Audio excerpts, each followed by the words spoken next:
Episode के start में रियोमा कहता है, मैं आप लोगों पे निर्भर रहा हर चीज़ के लिए तो मुझे लगता है मैं एक बेकार इंसान बन जाऊंगा। आप लोगों की वजह से मैं आज यहाँ पर हूँ।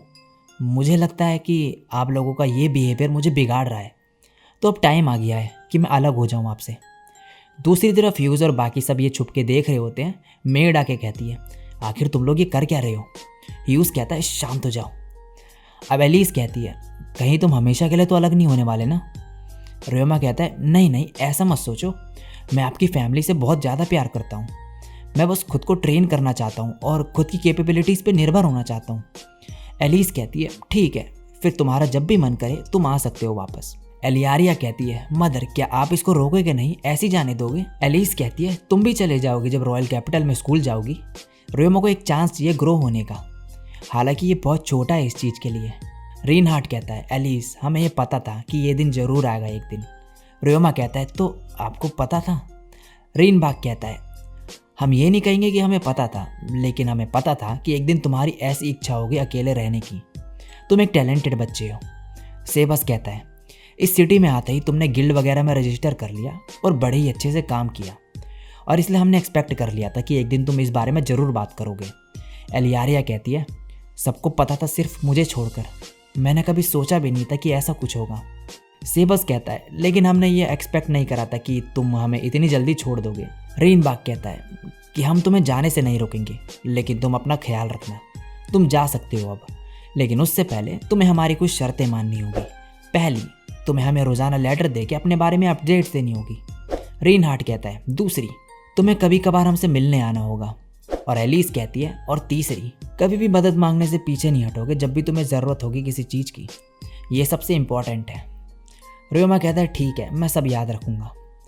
एलियारिया तभी कहती है, मुझे बहुत दुख है कि तुम जा रहे हो, लेकिन मैं तुम्हारे डिसीजन की रेस्पेक्ट करती हूँ, लेकिन फिर भी मैं चाहती हूँ कि तुम एक और शर्त मानो। वादा करो कि तुम आज से 3 साल बाद और 6 साल बाद मुझसे मिलोगे। अगले 6 साल में मैं स्कूल से ग्रेजुएट हो जाऊँगी। 3 साल के बाद स्टूडेंट्स एक लंबी छुट्टी लेते हैं और परफेक्ट टाइम होगा वो मिलने का। मैं अपनी ट्रेनिंग जारी रखूँगी और बेटर हो जाऊँगी तब तक। रियोमा कहता है, मैं भी यही ट्राई करूँगा तुम्हारी तरह। एलियारिया कहती है, तो अगर तुम इस बारे में भूल गए तो मैं तुम पर बहुत ही ज़्यादा गुस्सा होंगी। रियोमा कहता है, मैं पूरी कोशिश करूँगा कि मैं ये ना भूलूँ। एलिस कहती है, एक और चीज़, जब तक तुम इस टाउन में हो तुम हमारे साथ ही यहाँ पर रहोगे। रियोमा कहता है, लेकिन मैं ये नहीं कर सकता। एलिस कहती है, ये तुम्हारा डिसीज़न नहीं है, और बाकी सब भी कहते हैं कि उन्हें इससे कोई प्रॉब्लम नहीं है। रियोमा कहता है, लेकिन मुझे है। एलिस कहती है, ये हमारा फाइनल डिसीज़न है, तो तुम्हें इससे अग्री होना ही होगा। और रियोमा कहता है, ठीक है, वैसे आप लोग गीमुल में और कितने दिन रहोगे? एलियारिया कहती है, ग्रेल फ्रॉग आउटब्रेक तक। रियोमा कहता है, ग्रेल फ्रॉग? ये वही मॉन्स्टर है ना जिनकी स्किन का इस्तेमाल किया जाता है आर्मर बनाने के लिए? रीनबाग कहता है, और इसके साथ साथ उनके ऑर्गन्स का भी इस्तेमाल किया जाता है दवाई बनाने के लिए। हर साल बहुत सारे ग्रेल फ्रॉग लेक के पास आते हैं। रियोमा कहता है, तो आप उन्हें कॉम्बैट ट्रेनिंग के लिए यूज़ करना चाहते हो? रीनबाग कहता है, कॉम्बैट ट्रेनिंग नहीं, हमारा असली टारगेट तो लीमर बर्ड है जो उसी टाइम पे वहाँ पर आती है। रियोमा कहता है, लीमर बर्ड आखिर है क्या? सभी उसे फिर उसकी एक पिक्चर दिखाते हैं। रियोमा कहता है, इसके पंख तो काफ़ी ब्यूटीफुल है। एलिस कहती है, इसके सॉन्ग्स भी है और इसकी स्पीड भी एक खास बात है इसकी, और इसलिए लोग इन्हें पसंद करते हैं, लेकिन इन्हें पकड़ना बहुत ही ज़्यादा मुश्किल है, तो इसलिए ज़्यादा टेमर्स इसमें कामयाब नहीं हो पाते। एलियारिया कहती है, आउटब्रेक के टाइम पे पूरे लेक के एरिया में यही होते हैं। रियोमा कहता है, ये तो बहुत ही बढ़िया है। फिर सभी रियोमा को उनके साथ आने को कहते हैं वहाँ पे। रियोमा कहता है, ज़रूर, मैं आना चाहूँगा। रीनहार्ट कहता है, तो रियोमा अब तुम हम पे डिपेंड नहीं रहोगे तो तुम करोगे क्या? रियोमा कहता है, मैं पहले गिमुल में एक एडवेंचरर की तरह रहूँगा और मैं लोगों के साथ अच्छा रिलेशन बनाऊँगा और ट्रेनिंग जारी रखूँगा, और मैं अपना बिजनेस स्टार्ट करने का भी सोच रहा हूँ, कपड़े धोने का, क्लीनर स्लाइम की मदद से। अगर मैं ये एडवर्टाइज़ कर दूं कि मैं गॉब्लिन से हुई गंदगी भी साफ़ कर सकता हूं, तो शायद मैं अपनी ज़रूरत के सामान के लिए पैसे तो कमा ही लूँगा। तभी ह्यूज़ और बाकी सब अंदर आ जाते हैं और कहते हैं, तुम ज़रूर कर लोगे। रीनबाग कहता है, क्या तुम हमारी बातें सुन रहे थे तब से चुप के? ह्यूज कहता है ये कैमिल का आइडिया था। कैमिल कहता है हे अब मुझ पे मत डालो सारा इल्ज़ाम।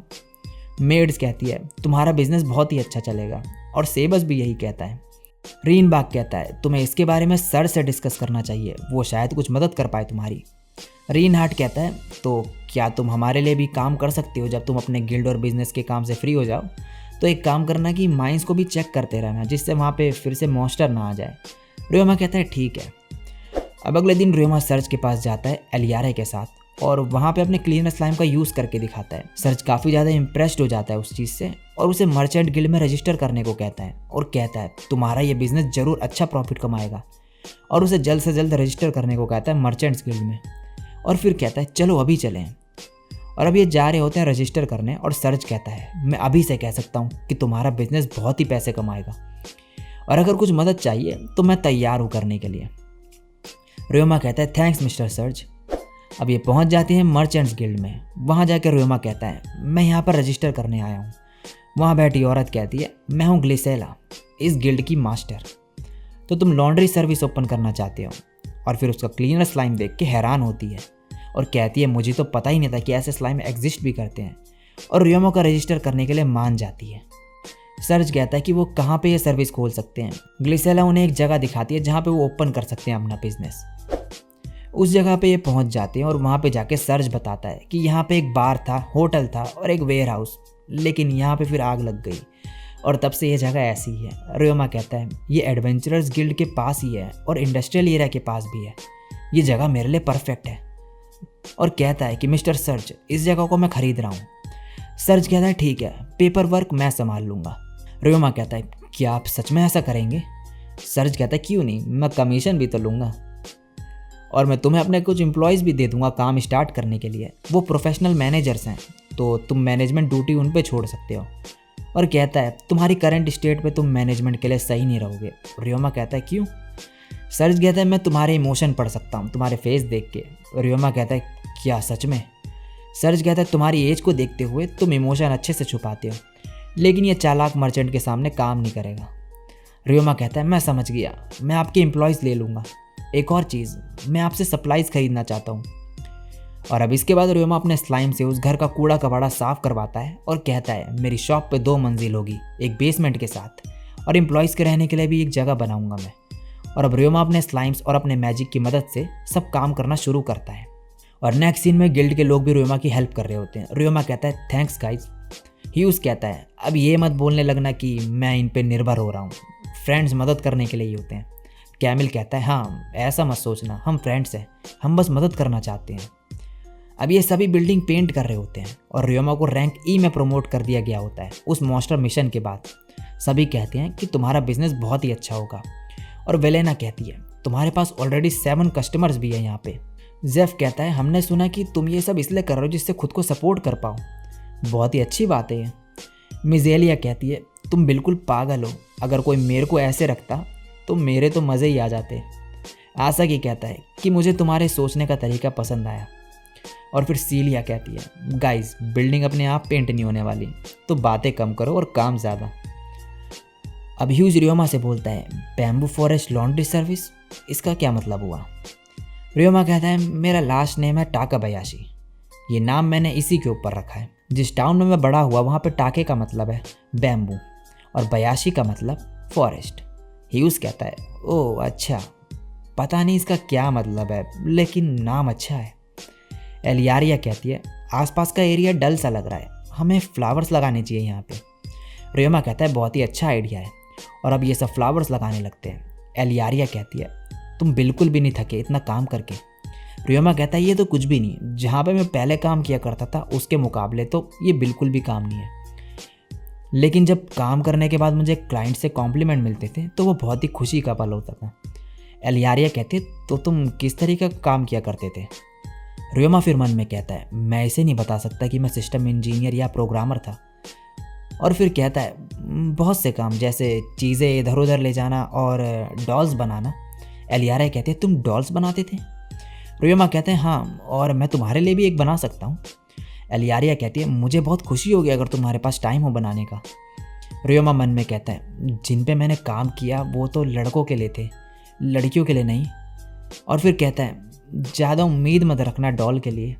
अब रियोमा ह्यूज़ और एलियारिया के साथ जा रहा होता है और उन्हें बताता है कि वो शॉप के लिए एक पार्टी रख रहा है ऑफिशियली ओपन करने से पहले उसे, जिसमें लोगों को बुलाएगा वो देखने के लिए, और कहता है कि वहाँ पे वो ड्रिंक्स और खाना वगैरह भी रखेगा। और फिर रास्ते में चर्च देखता है और कहता है, मैं चर्च जाने का सोच रहा हूँ। ह्यूज़ कहता है, ठीक है, मैं एलियारिया को घर छोड़ दूंगा। अब रियोमा चर्च जाता है और फिर वो पहुँच जाता है सीधा गॉड के पास। वहाँ पे कूफो को देखता है वो और कहता है, गाइन और लुलिटिया कहाँ पर है? कूफो कहता है, वो फ़िलहाल तुम्हारे वर्ल्ड में है। लुलिटिया स्वीट टूर पे है और गाइन जो है एक आइडल ग्रुप को पसंद करने लग गया है, तो वो वहीं पर है। तुम्हें तो पता ही है ना कि इस वर्ल्ड में एंटरटेनमेंट की कमी है। मैं भी कुछ दिन पहले वहीं पर गया था और वहाँ बहुत मज़ा करा मैंने। और तभी रियोमा की बॉडी से लाइट चमकने लगती है। कूफो कहता है, टाइम ख़त्म हो गया इतनी जल्दी? लगता है गाइन और लुलिटिया यहाँ पर नहीं है, ये इसलिए हुआ। लेकिन एक चीज़ याद रखना, तुम्हारा माइंड तुम्हारी यंगर बॉडी को अफेक्ट कर रहा है। और रियोमा वापस चर्च में पहुंच जाता है और कहता है, तो मेरा माइंड अफेक्ट हो रहा है मेरी यंगर बॉडी की वजह से। वैसे इसमें सेंस भी है, मैं पहले से ज़्यादा इमोशन एक्सपीरियंस कर रहा हूँ। और कहता है, एडवाइस के लिए थैंक्स कूफो। और रियोमा फिर बाहर आके देखता है कि अंधेरा हो रखा होता है और कहता है, घर जल्दी जाना होगा। और भागने लगता है और मन में कहता है, मेरे दिन अब और भी ज़्यादा बिजी होते जा रहे हैं और लॉन्ड्री बिजनेस भी जल्दी स्टार्ट होने वाला है। और इसी के साथ ये एपिसोड यहीं पे ख़त्म हो जाता है।